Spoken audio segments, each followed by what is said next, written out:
Pilihannya apa? Apakah berani Anda mengatakan Yesuslah andalanku, Tuhanlah kekuatanku. Tadi dikatakan bagus banget. Tuhanlah gunung batuku, Ia tempat perlindunganku. Hanya pertanyaannya, kalau Anda mengandalkan Tuhan, Anda mengimani Tuhan, jangan hanya percaya pada Allah dan pada kuasanya doang. Nggak cukup. Anda harus melakukan dua hal. Yang pertama, kalau Anda berkata Tuhanlah andalanku, Tuhanlah kekuatanku, Anda harus melakukan yang pertama apa? Datang pada Tuhan. Datang pada Tuhan. Datang kepada Tuhan sebagai apa? Sebagai pribadi yang mengakui kelemahan. Saya tidak mampu Tuhan, saya tergantung padamu. Saya rapuh, saya butuh pertolongan dan campur tangan Tuhan. Jadi orang itu datang kepada Tuhan sadar akan apa? Akan ketidakmampuannya. Maka saya itu butuh diisi, dikuatkan, diteguhkan, dirasuki oleh kuasa Tuhan. Ekaristi itu Tuhan mau memberi makan. Mau mengisi jiwamu dengan roh tubuhnya. Supaya apa? Supaya kita itu kerasukan Tuhan. Anda pernah lihat gak orang mabok? Pernah gak? Oh tadi. Iya saya juga aneh. Aqua aja mabok gitu ya. Susah loh orang gereja SMI ini aneh kok memang gitu ya. Minum Aqua mabok gitu ya. Jadi orang mabok itu apa yang terjadi? Dia minum, dia tidak sadar. Minuman itu yang mengatur dia. Sehingga dia bisa bicara banyak. Maka di Flores itu air kata-kata disebutnya ya. Di Medan juga disebutnya air kata-kata. Di Nias pun sama. Karena kalau sudah minum bisa mabok dia. Bisa kata berkhotbah. Saya juga tadi habis minum. Maka ada panitia yang menyebutkan 10, 5 menit, 3 menit lagi gitu ya. Supaya saya tidak kesurupan. Jadi lihat, kalau saya boleh samakan dengan orang yang mabok itu bukan dirinya. Dia yang fly oleh alkohol. Nah sama, kalau orang dirasuki Tuhan, akhirnya Tuhan itu menguasai dia. Menguasai dia. Jadi lihat, pada saat orang dirasuki Tuhan, akhirnya apa? Orang itu tidak hidup di dalam roh kedaging. Orang itu selalu memikirkan apa yang berkenan kepada Allah. Maka Bapak Ibu tolonglah. Kalau gereja itu punya apa sakramen yang amat dahsyat sekali, yaitu apa? Ekaristi. Pergilah ke sakramen itu sesering mungkin. Biar engkau dirasuki oleh Tuhan.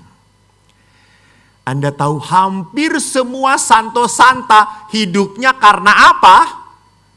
Ekaristi. Waktu Bapak Paus Yohanes Paulus kedua begitu cepat dijadikan seorang santo, sekretarisnya harus memberi kesaksian. Tolong kesaksian tentang Bapak Yohanes Paulus kedua ini, Bapak Paus Yohanes Paulus, seperti apa beliau? Sekretaris ini mengatakan, kardinal, dia mengatakan, Bapak Paus itu kalau sudah menulis surat, membaca buku, banyak waktunya dihabiskan untuk rosario dan adorasi. Lihat, orang yang dirasuki oleh Tuhan. Anda boleh berkata, tapi pastor kan kita harus kerja, kita kan sibuk. Please, sambil nyupir, ucapkan kata Yesus, Yesus. Jadi Anda bapak-bapak hanya memikirkan istri Anda di rumah. Kalau Anda nyetel dangdutan, oh itu cewek cantik banget bro. Jebret, tabrakan. Mobil nggak seberapa di asuransi Anda pulang dihabisi oleh istri Anda gitu. Jadi bukan berarti kalau kita ini awam, kita ini sibuk, kita tidak punya waktu untuk Tuhan hanya pas-pasan pagi atau malam doang. Kata siapa? Anda bisa jalan pun sambil menyebutkan Yesus, Yesus, Yesus. Tadi saya berangkat dari Helena, saudara-saudara, mengucapkan kata Yesus, Yesus, Yesus. Orang yang percaya pada Yesus dilancarkan oleh Tuhan, amin. Di depan macet saya kena.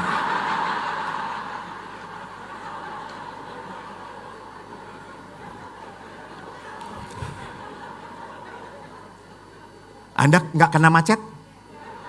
Tidak berdoa.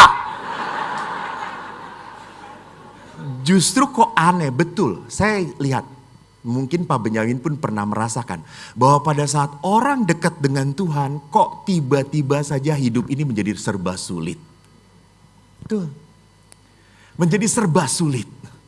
Menjadi kok banyak masalah. Ya betul. Karena apa? Setan tidak suka engkau dekat dengan Tuhan. Jadi walaupun macet, kata-kata Yesus ini tetap tenang saya. Jadi sambil macet, saya hafalin rumah makan menuju SMI. Satu persatu.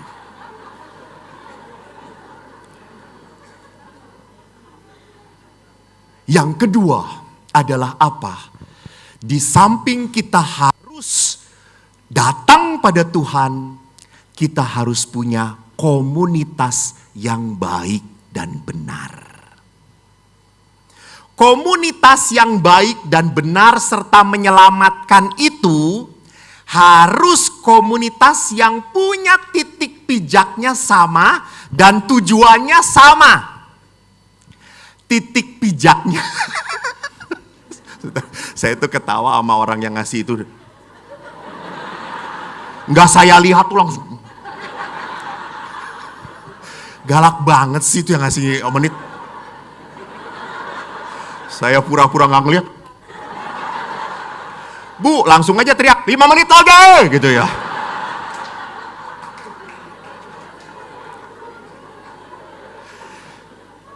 Memang kuasa jahat tidak suka kalau saya berbicara. Maaf, ampun. Nanti gua pulang gak dikasih amplop lagi, dia yang ngasih amplop. Jangan tepuk tangan, itu berarti Anda setuju. Gue tadi ngomong apa ya? Jadi komunitas yang baik dan benar itu harus punya titik pijak yang sama dan tujuan yang sama. Titik pijaknya adalah apa? Iman. Kita harus punya komunitas yang berdasarkan iman. Dan kita pun harus punya komunitas yang punya tujuannya sama. Tujuannya bukan hanya keselamatan di dunia ini, saudara-saudara. Halo. Kalau Anda menjadi orang Katolik, hanya tujuannya ingin selamat di dunia ini. Kasian. Anda lupa.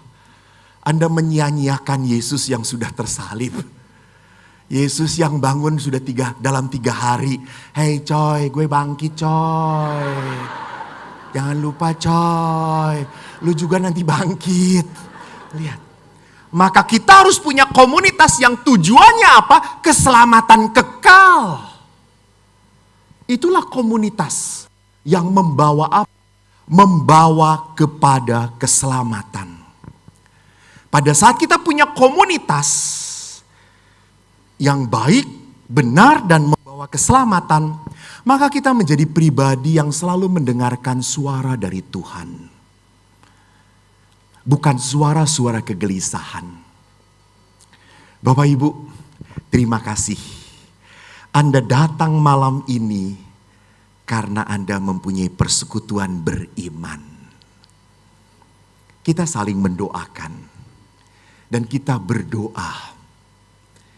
Saya yakin beberapa di antara Anda datang ke tempat ini dengan motivasi apapun Bahkan ada yang datang ke tempat ini mau foto dengan YouTuber.